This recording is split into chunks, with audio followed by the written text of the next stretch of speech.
65ហ្នឹងគេថាកន្លែងតកងអង្គុយតលាយតែមើលទីមើលអាយ៉ាជើងឈ្នន់ជាន់2ជាន់នេះណាទៀត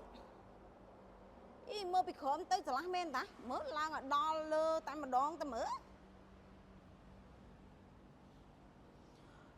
អីតលាយរបស់គេតកងអង្គុយដឹងផាសុខភាពប្រោយក៏អីអង្គុយឡើងចង់ងើបហ្មងនេះបត់ដៃបត់ជើងអីបានទៀតកលិបប្រោយស្អីនេះអូប្រព័ន្ធលើកដាក់អង្គអូតូតានេះគេដាក់លីអូម៉ាទិកអូយម៉ែអូអានេះជួលលឿនសាហាវមើលអីគេទៀតមើលអស់មើល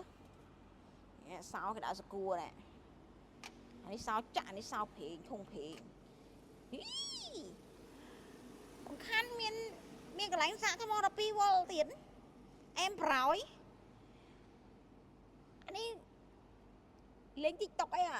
អស់មកដាក់សាកប្រោយយ៉ាអានេះជន់អមយ៉ាផ្ដាច់ដូរចកលេងនឹងកកទៀតលឿនសាហាវ